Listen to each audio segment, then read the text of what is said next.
Oi, gente, tudo bem?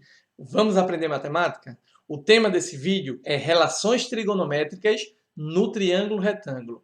Vamos lá! Antes de qualquer coisa, precisamos de nos recordar o que danado é um triângulo retângulo. Um triângulo, acho que todo mundo deve lembrar o que é, né? Mas quando é que um triângulo pode ser chamado de retângulo? Então, o triângulo vai ser retângulo quando ele possui um ângulo reto, um ângulo que mede 90 graus. Daí o nome triângulo retângulo, porque ele possui um ângulo reto. Tá? Tá aí um esqueminha de um triângulo retângulo. E quais são os elementos de um triângulo retângulo? Os seus lados vão receber nomes especiais. Isso no triângulo retângulo. Então, o lado que é oposto ao ângulo reto, que é o ângulo de 90 graus, simbolizado por esse quadradinho com a bolinha no meio, o lado oposto a gente chama de hipotenusa. Os outros dois lados serão chamados de catetos. Tá? E uma coisa que é extremamente importante vocês sempre lembrarem é que para todo triângulo retângulo, a gente sempre pode aplicar o teorema de Pitágoras. O que é que o teorema de Pitágoras diz? Que o quadrado da hipotenusa é igual à soma dos quadrados dos catetos. Ok? Não esquece disso. Vamos em frente. Quais são as relações trigonométricas que a gente pode ter dentro desse triângulo retângulo? Antes de qualquer coisa, além do ângulo reto estar destacado com esse quadradinho, eu estou destacando o ângulo verde, que eu dei o nome de alfa. Esse ângulo verde, que poderia ser o ângulo do outro vértice do triângulo, a gente precisa destacar porque quando a gente fala em relações trigonométricas, é uma relação de algum desses ângulos internos. Então, para esse exemplo, eu vou trabalhar com as relações voltadas para alfa, ok? Então, não pode esquecer os lados, os nomes especiais que os lados recebem, tá certo? Oposto ao ângulo reto, a gente chama de hipotenusa. E os outros são catetos. Só que a partir de agora, como a gente está definindo o ângulo, esses catetos podem ter um nome a mais, não é simplesmente cateto. Então, na frente do ângulo alfa, a gente chama de cateto oposto a alfa.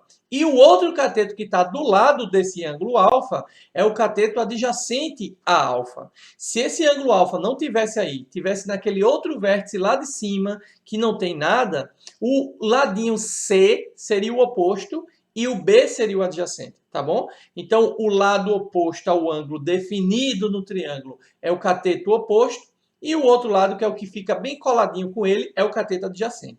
Então, quais são as relações trigonométricas? Primeiro, seno de um ângulo. Tem que ser seno de um ângulo. Só faz sentido falar em seno se eu me referir a algum ângulo. Então, o seno de um ângulo vai ser uma razão, ou seja, uma fração, uma divisão entre a medida do cateto oposto a esse ângulo e a medida da hipotenusa, tá certo? Então, para esse exemplo aí, ó, quem é o seno de alfa? Então, o seno de alfa vai ser o cateto oposto a alfa, que eu chamei de Bzinho, sobre a hipotenusa, que eu chamei de A. Então, fica B sobre A.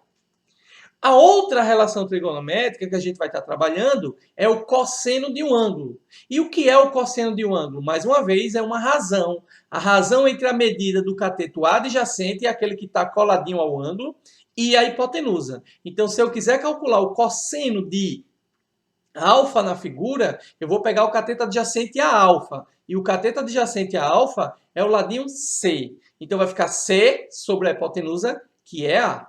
Tá? E por último, a gente vai trabalhar com a tangente. O que é a tangente de um ângulo? Mais uma vez, é uma razão. Só que agora é a razão entre os dois catetos. O cateto oposto e o cateto adjacente. Nesta ordem. A ordem das razões precisam ser obedecidas, tá bom? Então, quem é o cateto oposto a alfa? Bzinho. Quem é o cateto adjacente a alfa? Czinho. Então, a tangente para alfa ficaria B sobre C. Beleza? Vamos lá. A gente vai agora pegar esse triângulo aí como exemplo e tentar determinar quem é seno, cosseno e tangente do ângulo θ. Então, antes de qualquer coisa, a gente está vendo ali que o lado oposto ao ângulo reto é a hipotenusa. Então, tá aí, ó, seno de θ, a gente já viu anteriormente que o seno vai ser o cateto oposto sobre a hipotenusa. Então, quem é o cateto oposto ao ângulo θ lá no triângulo?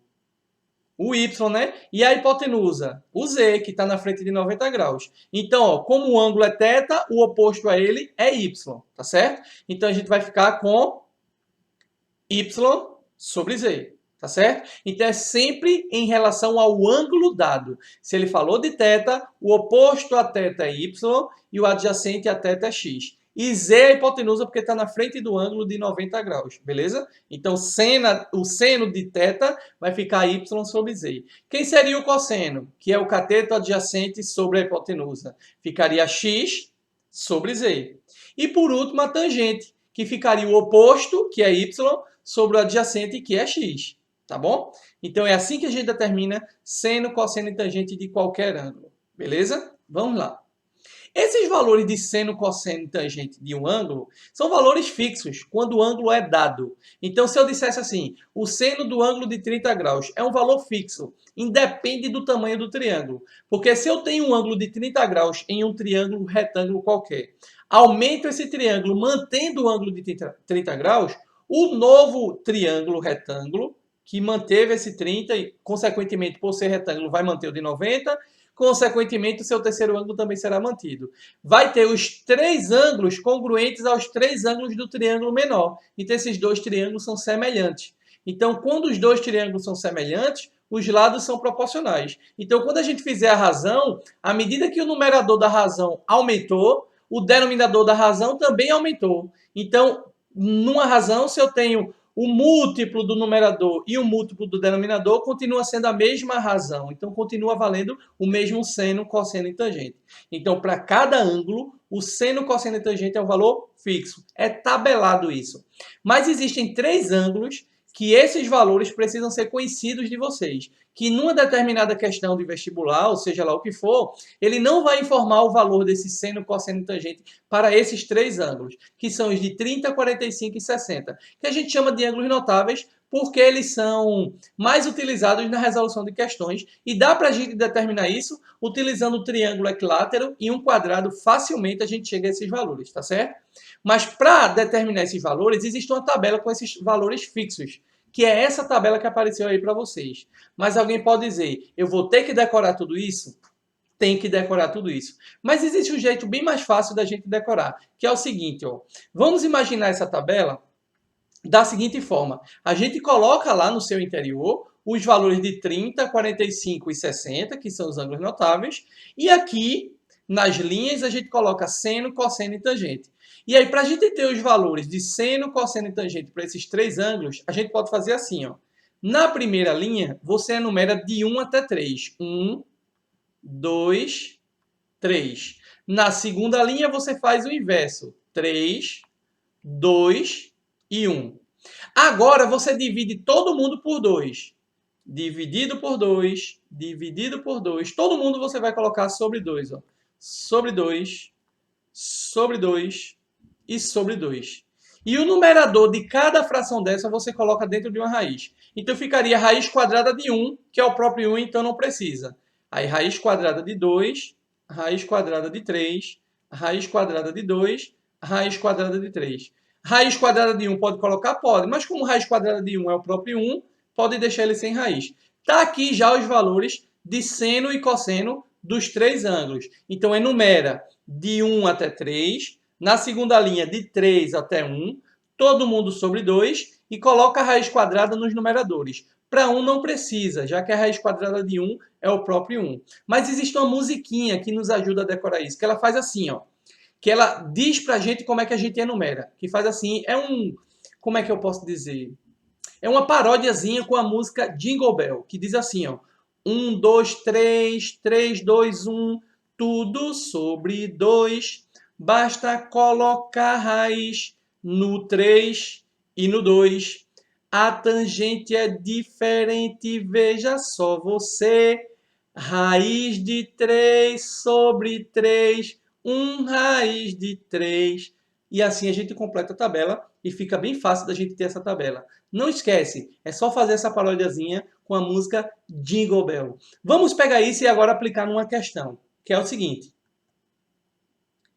Um topógrafo foi chamado para obter a altura de um edifício. Para fazer isso, ele colocou um teodolito, que é esse instrumento daqui que ele está olhando, a 300 metros do edifício e mediu esse ângulo de 30 graus, como indicado na figura. Sabendo que o teodolito tem 1,5 metro aqui, ó, da lente para o solo, ele quer saber qual é a altura do edifício. Então, vou destacar essa figura sozinha aqui e colocar as informações dadas na questão. Então, ele disse que a distância do teodolito para o prédio era de 300 metros e disse também que a altura da lente do teodolito até o chão é 1,5 metro.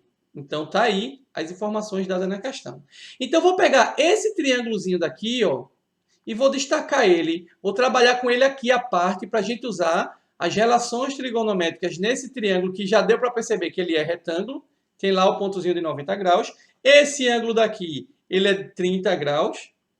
Essa distância aqui embaixo, a gente já viu lá que é 300 metros. E eu vou chamar essa altura desse triângulo de x. Lembrando que x não é a altura do prédio, porque a altura do prédio vai ser x mais 1,5, tá certo? Então vejam, quais são as informações que a gente tem nesse triângulo? X, que é o que eu quero saber, é o cateto oposto ao ângulo de 30. E o que é 300? Cateto adjacente ao ângulo de 30. Eu não tenho nenhuma informação da hipotenusa. Então, eu tenho que buscar uma razão, entre aquelas que a gente estudou, que envolva cateto oposto e adjacente. Logo, a gente pode lembrar que vai usar a tangente. Quando eu falo de seno e cosseno, a tangente tem que ser de um ângulo, e nesse caso é de 30 graus. Então, a gente viu que a tangente é a razão entre o cateto oposto, que no caso é x, sobre a hipotenusa, que é 300.